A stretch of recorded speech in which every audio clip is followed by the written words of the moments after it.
আলহামদুলিল্লাহ আল কাউসার মেরিট মাদ্রাসা ও আত-তাসলিম বালিকা মাদ্রাসার উদ্যোগে হাফেজ ছাত্রদের পাগড়ি প্রদান উপলক্ষে তৃতীয় বার্ষিক তাফসীরুল কোরআন মাহফিলে সভাপতিত্ব করছেন মোহাম্মদ শামসুদ্দিন, অধ্যক্ষ, নাগেশ্বরী আলিয়া কামিল মাদ্রাসা, জামিয়া তিরমিজির 3510 নম্বর হাদিস। عن أنس بن مالك رضي الله تعالى عنه قال قال رسول الله صلى الله عليه وسلم إذا مررتم برياض الجنة فارتعوا قالوا وما رياض الجنة قال حلق الذكر। আনাস ইবনে মালিক রাদিয়াল্লাহু তাআলা আনহু বর্ণনা করেন, আল্লাহর রাসূল সাল্লাল্লাহু আলাইহি ওয়াসাল্লাম বলেন, হে আমার সাহাবারা, হে আমার উম্মত, যখন তোমরা দুনিয়াতে জান্নাতের বাগান দেখবে, জান্নাতের বাগান দিয়ে অতিক্রম করবে, ওই জান্নাতের বাগানে অধিক সময় অবস্থান করো, ওই জান্নাতের বাগান থেকে পাকা পাকা ফল গ্রহণ করো। সাহাবারা বললেন, ইয়া রাসূলুল্লাহ, ইয়া হাবিবাল্লাহ, ওয়া মা রিয়াসুল জান্নাহ, হে আল্লাহর রাসূল, দুনিয়াতে জান্নাতের বাগান কোনটি? আল্লাহর রাসূল বললেন, হিলাকুজ জিকির, জিকিরের হালকা আওয়াজ মাহফিলগুলো হলো জান্নাতের বাগান। 7 শ্রেণীকে আল্লাহ রাব্বুল আলামিন আরশে আজিমের ছায়াতলে ছায়াদান করবেন। 1 নম্বর আল ইমামুল আদিল, ন্যায়পরায়ণ বাদশা, ন্যায়পরায়ণ শাসক, ন্যায়পরায়ণ বিচারক, ন্যায়পরায়ণ প্রধানমন্ত্রী, ন্যায়পরায়ণ প্রেসিডেন্ট, অর্থাৎ যারা কোরআন সুন্নাহর আলোকে দেশ পরিচালনা করবে, এদেরকে আল্লাহ রাব্বুল আলামিন আরশে আজিমের ছায়াতলে ছায়াদান করবেন। তাহলে আমাদের বাংলাদেশে কি কোরআন সুন্নাহর আলোকে দেশ পরিচালনা করে? তাহলে কারা কারা চান দেশটা পরিচালিত হোক কোরআন সুন্নাহর আলোকে? সবাই চান? সবাই চান? হ্যাঁ, যারা কোরআন সুন্নাহর আলোকে দেশ পরিচালনা করবে, আরশে আজিমের ছায়াতলে আল্লাহ রাব্বুল আলামিন তাদেরকে ছায়াদান করবেন।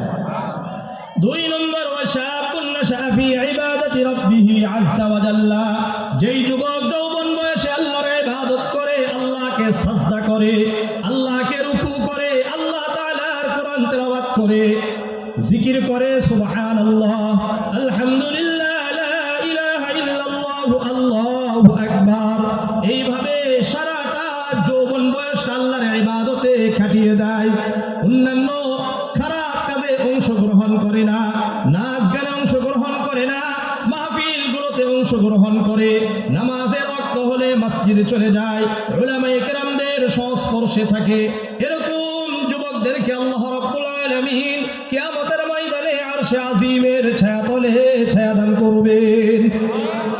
3 নম্বর, ওয়ারাজুলুন কলবুহু মুআল্লাকুন ফিল মাসাজিদ, যেই ব্যক্তির অন্তর সর্বদা মসজিদের সাথে ঝুলন্ত থাকে, অর্থাৎ যেই ব্যক্তিদের কথা বলা যায়, ওয়ারাজুলুন কলবুহু মুআল্লাকুন ফিল মাসাজিদ, যাদের অন্তর সর্বদা মসজিদের সাথে ঝুলন্ত থাকে। আমরা যারা ইশার নামাজ মসজিদে পড়েছি, এখন আমাদের অন্তর যাদের অস্থির হয়েছে, কখন ফজরের ওয়াক্ত হবে, ফজরের নামাজের জন্য মসজিদে যাব, ফজরের ওয়াক্ত শেষ যোহরের জন্য, যোহরের ওয়াক্ত শেষ আসরের জন্য, আসরের ওয়াক্ত শেষ মাগরিবের জন্য, মাগরিবের ওয়াক্ত শেষ ইশার জন্য, মসজিদ যাওয়ার জন্য যাদের অন্তর সর্বদা অস্থির হয়ে থাকে, কিয়ামতের ময়দানে আল্লাহ রাব্বুল আলামিন এই ব্যক্তিদেরকেও আরশে আজিমের ছায়াতলে ছায়াদান করবেন।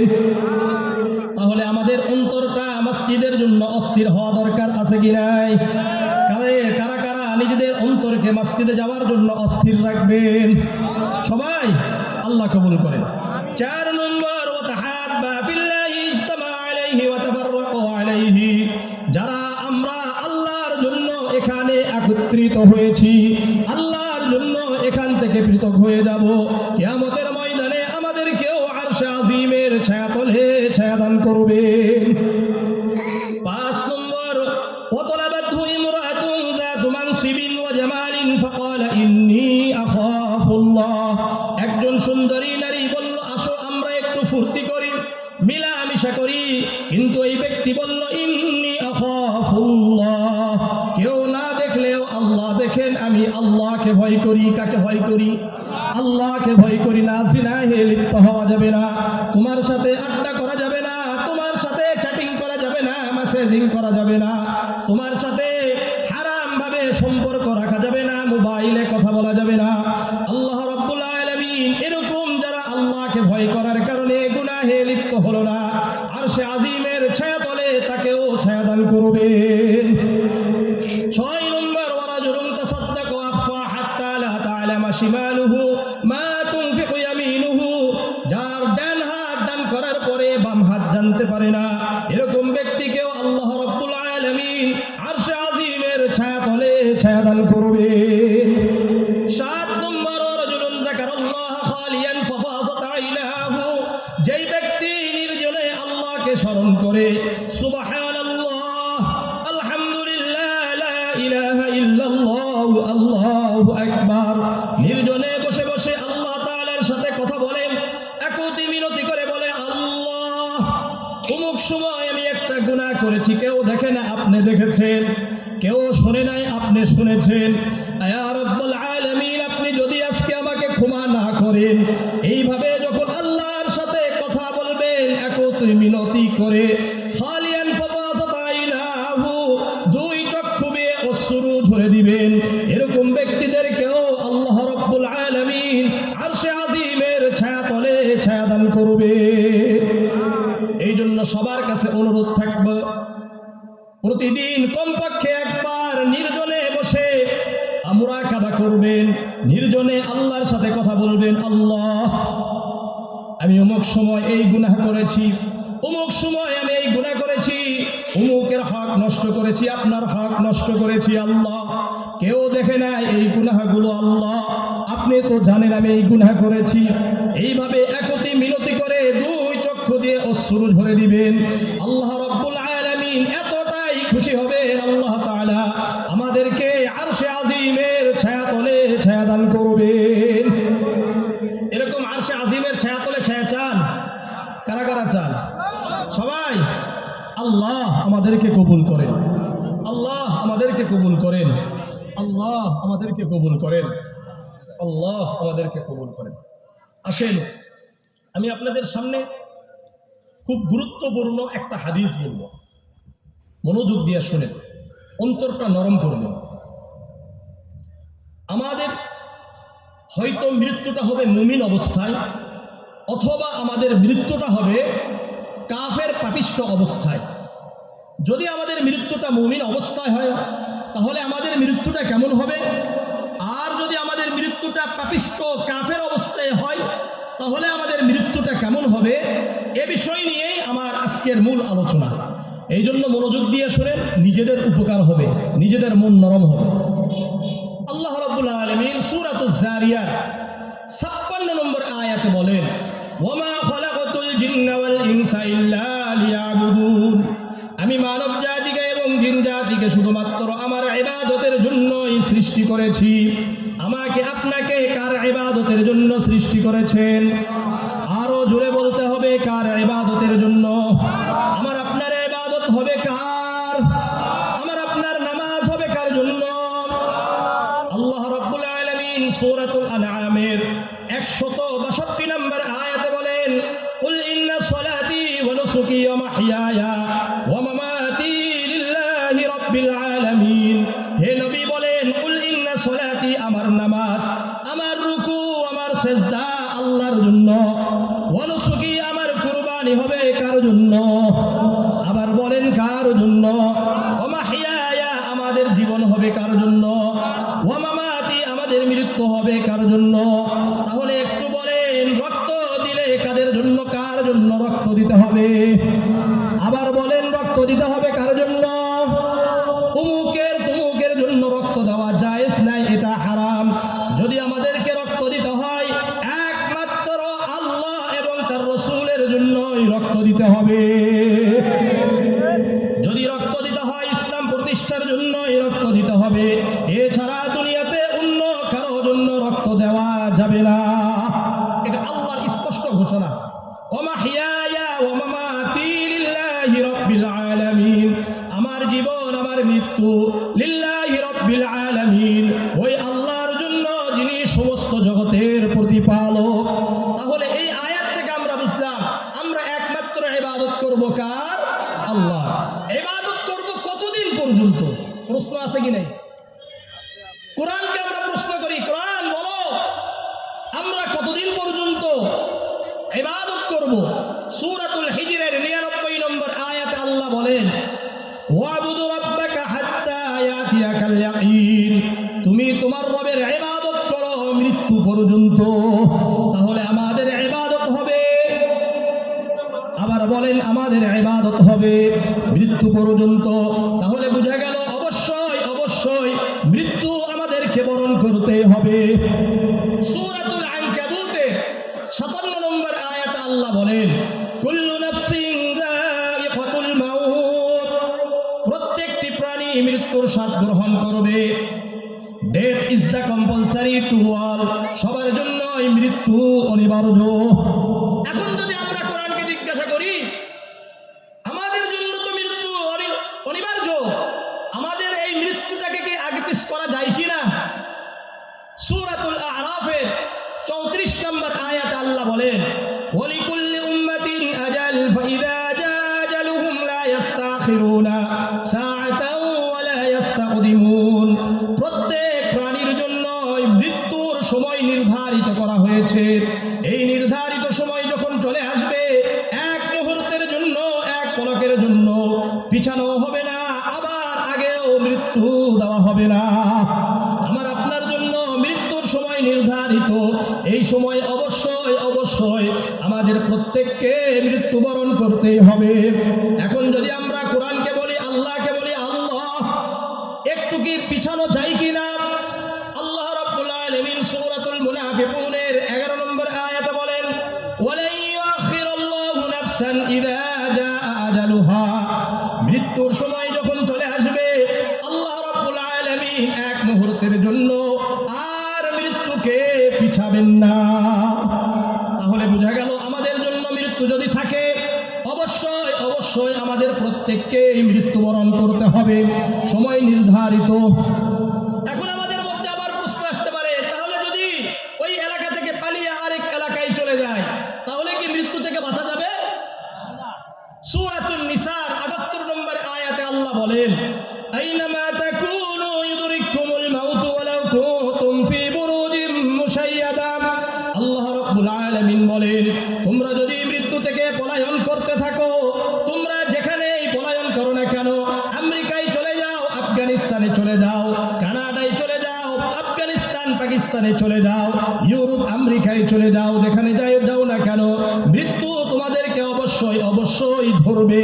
ওয়ালাউ কুনতুম ফি বুরুজিম মুশাইয়াদা, এমনকি তোমরা যদি সুদৃঢ় সীসা ঢালা একটি দুর্গের মধ্যে অবস্থান করো, যেখানে একটা পিপিলিকা পর্যন্ত ঢোকার কোনো ছিদ্র থাকবে না, এমন কোন সুদৃঢ় দুর্গের মধ্যে যদি অবস্থান করো, মৃত্যু অবশ্যই ও সুদৃঢ় দুর্গের মধ্যে গিয়ে তোমাকে পাকড়াও করবে।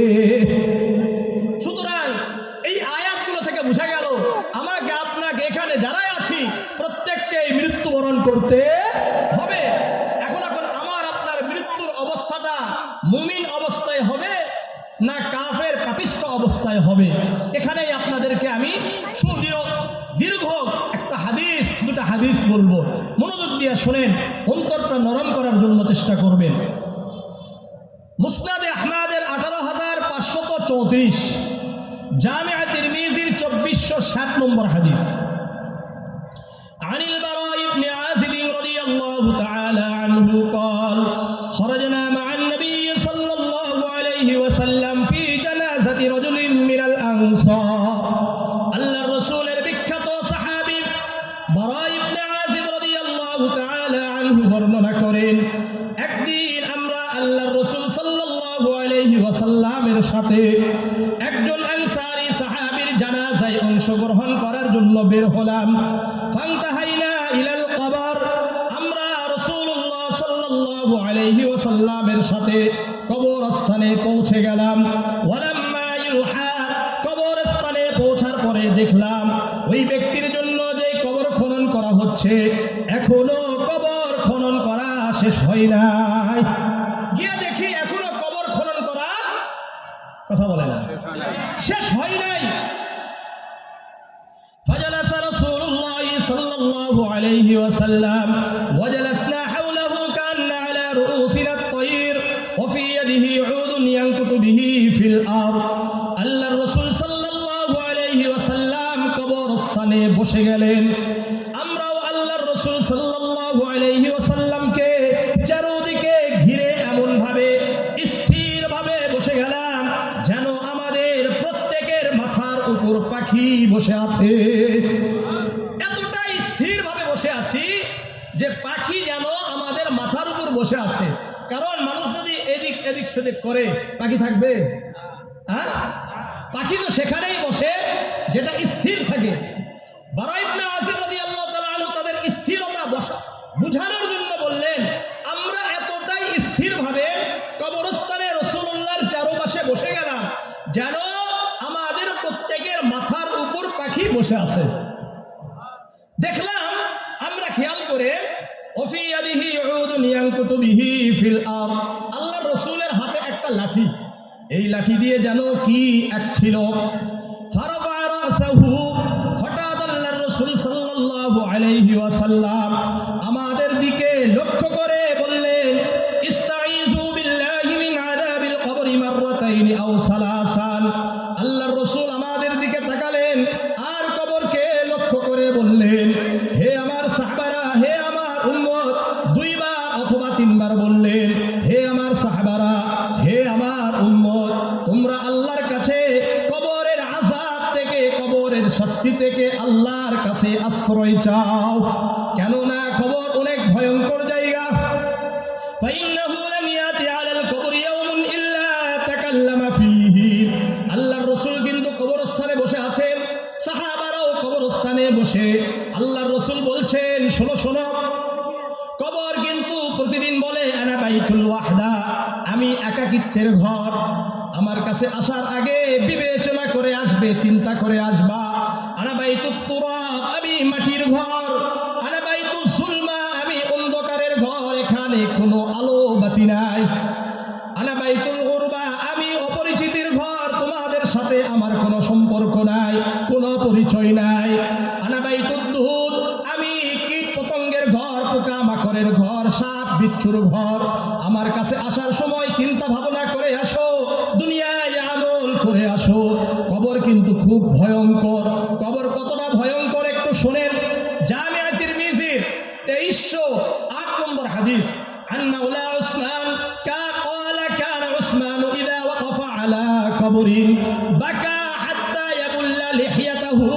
মাওলা উসমান রাদিয়াল্লাহু তাআলা আনহুর দাস গোলাম বর্ণনা করেন, উসমান রাদিয়াল্লাহু তাআলা আনহু যখন কোনো কবরের সামনে দাঁড়াতেন, উসমান রাদিয়াল্লাহু তাআলা আনহু যখন কোনো কবরের পাশ দিয়ে যাইতেন, এতটা ক্রন্দন, এতটা কান্নাকাটি করতেন, এতটা কান্নাকাটি করতেন, হাত্তা ইয়াবুল্লা লিহিয়াতাহু, তার দাড়ি ভিজে যেত, দাড়িটা একেবারে ভিজে যেত। কবরের পাশে দাঁড়ালে, কবরের পাশ দিয়ে গেলে, ফাকিলা তুযকারুল জান্নাতু ওয়ান নার। উসমান রাদিয়াল্লাহু তাআলা আনহুকে বলা হলো, আপনার সামনে জান্নাত জাহান্নামের আলোচনা হলে, জাহান্নামের এত ভয়ঙ্কর আলোচনা হয়, এরপরেও কখনো আপনাকে এতটা ক্রন্দন করতে দেখি নাই। ওয়া তাবকি মিন হাযা, কিন্তু আপনি যখন কবরের আলোচনা করেন, আপনি যখন কবরের পাশ দিয়ে যান, আপনি যখন কবরের সামনে দাঁড়ান, এতটা ক্রন্দন করেন কেন, এতটা কান্নাকাটি করেন কেন? ফাকালা ইন্না রাসূলুল্লাহি সাল্লাল্লাহু আলাইহি ওয়াসাল্লাম ক্বাল, উসমান রাদিয়াল্লাহু তাআলা আনহু চক্ষু দিয়ে অশ্রু ঝরে দিয়ে বললেন, আল্লাহর রাসূল সাল্লাল্লাহু আলাইহি ওয়াসাল্লাম বলেন, ইন্নাল কবর আউয়ালু মানাজিল আখিরাহ, কবর হলো আখিরাতের প্রথম ঘাঁটি। আখিরাতের প্রথম ঘাঁটির নাম কি? আবার বলেন, আখিরাতের প্রথম ঘাঁটির নাম কি? প্রথম ঘাঁটির নাম হলো কবর। ফাইন্না জা মিনহু ওয়া বা'দাহু আইসারুম মিনহু, যে ব্যক্তি কবরে মুক্তি পেয়ে গেল, ওই ব্যক্তির জন্য অন্যান্য ঘাঁটি সহজ হয়ে যায়। মিনহু। আল্লাহর রাসূল সাল্লাল্লাহু আলাইহি ওয়াসাল্লাম বলেন, যে ব্যক্তি কবরে নাজাত পাবে না, মুক্তি পাবে না, ওই ব্যক্তির জন্য অন্যান্য ঘাটি আরো কঠিন হয়ে যায়। وقال رسول الله صلى الله عليه وسلم ما رأيت منظرا قط إلا والقبر أوسع منه। আল্লাহর রাসূল সাল্লাল্লাহু আলাইহি ওয়াসাল্লাম বলেন, হে আমার সাহাবারা, হে আমার উম্মত, মনোযোগ দিয়ে শোনো, আমি যতটা ভয়ঙ্কর দৃশ্য কবরের দেখেছি আর অন্যান্য কোথাও আমি এতটা ভয়ঙ্কর দৃশ্য দেখি নাই। সবচাইতে ভয়ঙ্কর দৃশ্য কোনটা? কবরটা হলো ভয়ঙ্কর দৃশ্য। এই জন্য আল্লাহর রাসূল বললেন, হে আমার সাহাবারা, ইস্তাইযু বিল্লাহি মিন আযাবিল কবরি মাররাতাইনি আও সালাসান, তোমরা এই কবরের আযাব থেকে আল্লাহর কাছে পানাহ চাও, আল্লাহর কাছে আশ্রয় চাও। এটা কবরস্থানে বসে বলছেন। এরপরে রাসূল কি বলেন শুনেন, ثم قال إن العبد المؤمن إذا كان في انقطاع من الدنيا وإقبال من الآخرة। আল্লাহর রাসূল বলেন, কোন মুমিন বান্দার দুনিয়ার জীবন শেষ হওয়ার পরে আখিরাতের জীবনের জন্য রওনা দেওয়ার সময় হয়ে যায়, অর্থাৎ দুনিয়ার জীবন শেষ, এখন মৃত্যুর সময় হয়ে গেছে। নাযালা ইলাইহি মিনাস সামাই মালাইকাতুন বিযুল বুজুহ কাআন্না উজুহাহুমুশ শামসু মা'হুম কাফানুম মিন আকফানিল জান্নাহ ওয়া হানুতুম মিন হানুতিল জান্নাহ। ওই মুমিন বান্দার কাছে আসমান থেকে হাজার হাজার সুন্দর চেহারা বিশিষ্ট, সাদা চেহারা বিশিষ্ট, যেন সূর্যের আলোর ন্যায় উজ্জ্বল করে আছে, এরকম চেহারা বিশিষ্ট জান্নাতের কাফন আর জান্নাতের সুগন্ধি নিয়ে ওই মুমিন বান্দার দৃষ্টির সীমানা পর্যন্ত তারা বসে যায়। মুমিন বান্দা এরকম ভাবে শুয়ে আছে, মুমিন বান্দার দৃষ্টির সীমানা যেই পর্যন্ত যাবে, ওই দৃষ্টির সীমানা পর্যন্ত হাজার হাজার ফেরেশতারা জান্নাতের কাফন আর জান্নাতের সুগন্ধি নিয়ে তার কাছে বসে যায়। সুম্মা ইয়াজিউ মালাকুল মাউত হাত্তা ইয়াজলিসা ইনদা রাসিহি। অতঃপর মৃত্যুর ফেরেশতা এসে ওই মুমিন বান্দার মাথার কাছে বসে যায়। فيقول أيتها النفس الطيبة أيتها النفس الحميدة أيتها النفس الطيبة। মৃত্যুর ফেরেশতা বলে, হে পবিত্র আত্মা, হে প্রশংসিত আত্মা, উখরিজি ইলা মাগফিরাতিন মিনাল্লাহি ওয়া রিদওয়ান, তুমি আল্লাহর সন্তুষ্টির দিকে, আল্লাহর ক্ষমার দিকে বেরিয়ে আসো। আল্লাহ রাব্বুল আলামিন তোমার দুনিয়ার জীবনের গুনাহগুলো ক্ষমা করে দিয়েছে। আল্লাহ রাব্বুল আলামিন তোমার উপর সন্তুষ্ট হয়ে গেছে। ফাতাখরুজু তাসিলু কামা তাসিলুল কদরাতু মিন ফিস সিকাই। আল্লাহর রাসূল সাল্লাল্লাহু আলাইহি ওয়াসাল্লাম বলেন, এই মুমিন বান্দার আত্মা তার শরীর থেকে এতটা সহজে বেরিয়ে আসে, যেমন নাকি আমাদের গিলাসের পানি যখন আমরা একটু আলগা করি, গিলাসের পানি যেমন নাকি সহজে গিলাস থেকে বেরিয়ে আসে, কোনো কষ্ট হয় না, ঠিক তেমনি ভাবে মুমিন বান্দার আত্মা তার শরীর থেকে বেরিয়ে আসে।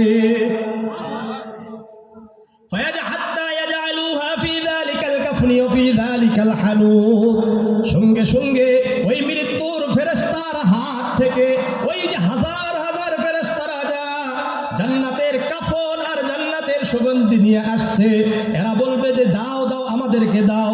বহু সময় ধরে আমরা অপেক্ষা করছি এই পবিত্র আত্মা নেওয়ার জন্য। জান্নাত থেকে কাফন নিয়ে আসছি, জান্নাত থেকে সুগন্ধি নিয়ে আসছি। এইভাবে জান্নাতের কাফন ধরবে, জান্নাতের কাফনের মধ্যে ওই পবিত্র আত্মাকে এইভাবে রাখে, মুড়িয়ে নিবে আর জান্নাতের সুগন্ধি মাখিয়ে দিবে। বুঝে আসছে? এখান থেকে আপনাদের একটা প্রশ্ন হল করে দিই, উত্তর দিয়ে দিই। সেটা হলো, জান্নাত থেকে ফেরেশতারা যেই কাফন আর সুগন্ধি নিয়ে আসলেন, এটা হলো আমাদের আত্মার সাথে সম্পৃক্ত। আর আমরা যেই কাফন আর সুগন্ধির ব্যবহার করি, এটা হলো আমাদের শরীরের সাথে সম্পৃক্ত। বুঝে আসছে? বুঝে আসছে? মাশাআল্লাহ। এখন এই পবিত্র আত্মা কি করছে? কাফন এবং সুগন্ধি লাগিয়ে দেওয়ার পরে فيصعدون بها فلا يمرون بها على ملأ من الملائكة إلا قالوا ما هذه الروح الطيب এরা আসমানের দিকে উঠতে থাকে দলে দলে বিভিন্ন ফেরেশতাদের দলের সাথে সাক্ষাৎ হয় তারা বলে এত সুন্দর এত সুগন্ধি কোথায় থেকে আসে এমন সুগন্ধি তো আমরা আর দুনিয়াতে কখনো পাই নাই এই ব্যক্তিকে এই আত্মাকার এই পবিত্র আত্মাকার ফায়াকুলুনা ফুলান ইবনু ফুলানিন বিআহসানি আসমাইহি আল্লাতী কানু ইউসাম্মুনাহু বিহা ফিদ দুনিয়া ফিদ দুনিয়া তারা বলতে থাকবে উমুকের ছেলে উমুক নাগেশ্বরীর কলেজ মোড় এলাকার উমুক ছেলের উমুকের ছেলে উমুক আর বলতে থাকবে এই ব্যক্তি দানশীল ছিল এই ব্যক্তি সত্যবাদী ছিল এই ব্যক্তি মানুষের সাথে ভালো আচরণ করত যত সুন্দর সুন্দর নাম এই নামগুলো বলবে হাত্তা ইয়ানতাহু বিহা ইলাস সামাঈদ দুনিয়া এইভাবে প্রথম আসমান পর্যন্ত ওই পবিত্র আত্মা নিয়ে যাওয়া হবে ফায়াস্তাফতিহুনা লাহু ফায়ুফতাহু লাহু তারা গিয়ে বলবে প্রথম আসমানের দরজা পবিত্র আত্মার জন্য খুলে দাও ফায়ুফতাহু লাহু সঙ্গে সঙ্গে খুলে দেওয়া হবে ফায়ুশাইয়ুহু মিন কুল্লি সামাইন মুকাররাবুহা ইলা সামাইল্লাতী তালিহা প্রত্যেক আসমানের কিছু নৈকট্য ফেরেশতারা আছে তারা নিকটবর্তী আসমান পর্যন্ত স্বাগত জানিয়ে তাকে নিয়ে যাবে অর্থাৎ প্রথম আসমানের নৈকট্য ফেরেশতারা দ্বিতীয় আসমান পর্যন্ত যাবে দ্বিতীয় আসমানের ফেরেশতারা তৃতীয় আসমান পর্যন্ত তৃতীয় আসমানের ফেরেশতারা চতুর্থ আসমান পর্যন্ত চতুর্থ আসমানের ফেরেশতারা পঞ্চম আসমান পর্যন্ত পঞ্চম আসমানের ফেরেশতারা ষষ্ঠ আসমান পর্যন্ত ষষ্ঠ আসমানের ফেরেশতারা হাত্তা ইনতাহা বিহা ইলাস সামাইস সাবিআ সপ্তম আসমান পর্যন্ত এই পবিত্র আত্মা নিয়ে যাওয়া হবে ফায়াকুলুল্লাহু আযজা ওয়া জাল্লা যখন সপ্তম আসমান পর্যন্ত যাবে আল্লাহ বলবে আর উঠানো দরকার নাই উক্তুবু কিতাব আবদি ফি ইল্লিয়িন আমার এই পবিত্র বান্দার এই মুমিন বান্দার আমলনামাকে তোমরা ইল্লিয়িনে লিখে রাখো ওয়াঈদুহু মিনহা ফিল আরদ আর তোমরা তার আত্মাকে দুনিয়ায় গিয়ে কবরে ওই মুমিন বান্দার শরীরের মধ্যে ঢুকে দাও ফাইন্নী মিনহা খলাকতুহুম ওয়া ফিহা উঈদুহুম ওয়া মিনহা উখরিজুহুম তারাতান উখরা আল্লাহ রাব্বুল আলামিন বলেন আমি আল্লাহ মাটি থেকে তোমাদেরকে সৃষ্টি করেছি আমি আল্লাহ তোমাদেরকে মাটির মধ্যে আবার ঢুকিয়ে দিব আমি আল্লাহ কিয়ামতের ময়দানে তোমাদেরকে এই মাটি থেকে আবার উঠাবো আল্লাহ বলবেন এরপরে ফেরেশতাদেরকে আদেশ করলেন সঙ্গে সঙ্গে ফাতুআদুর রূহুহু ফি জাসাদিহি সঙ্গে সঙ্গে ওই পবিত্র আত্মাকে মুমিন বান্দার শরীরের মধ্যে কবরে ঢুকিয়ে দেওয়া হবে ঢুকিয়ে দিয়েছে ফায়াতিহি মালাকানি সঙ্গে সঙ্গে দুইজন ফেরেশতা কবরে আসবে ফাইজলিসানিহি এসে ওই মুমিন বান্দাকে বসাবে ফায়াকুলুনা লাহু মার রাব্বুকা এসে জিজ্ঞাসা করবে তোমার রব কে সঙ্গে সঙ্গে মুমিন বান্দা বলবে রব্বি আল্লাহ বলবে আমার রব হলো আল্লাহ বলেন আমাদের রব কে আরো জোরে বলেন আমাদের রব কে আবার বলেন আমাদের রব কে আল্লাহ এই যে আমরা বললাম আমাদের রব যে আল্লাহ এর উপর দৃঢ় থাকতে হবে কি থাকতে হবে দৃঢ় থাকতে হবে যদি দৃঢ়তা আমরা এখানে বললাম আমাদের রব আল্লাহ কিন্তু আসলেই আমরা এর উপর দৃঢ় থাকলাম না প্রতিষ্ঠিত থাকলাম না মৃত্যু পর্যন্ত তাহলে কাজ হবে না সূরা হামিম আস-সাজদা যেই সূরার আরেকটা নাম হলো ফুসসিলাত কি নাম ফুসসিলাত এই সূরার 30 নম্বর আয়াতে বলেন ইন্নাল্লাযীনা ক্বালু রাব্বুনাল্লাহ থুম্মা ইসতাকামু তাতানাজ্জালু আলাইহিমুল মালাঈকাতু আল্লা তাখাফু ওয়া লা তাহজানু ওয়া আবশিরু বিল জান্নাতিল্লাতী কুনতুম তুআদুন নিশ্চয় যারা বলে আমাদের রব হলো আল্লাহ আমাদের রব কে আবার বলেন আমাদের রব কে আমাদের ব্যক্তিগত জীবনের রব কে আমাদের পারিবারিক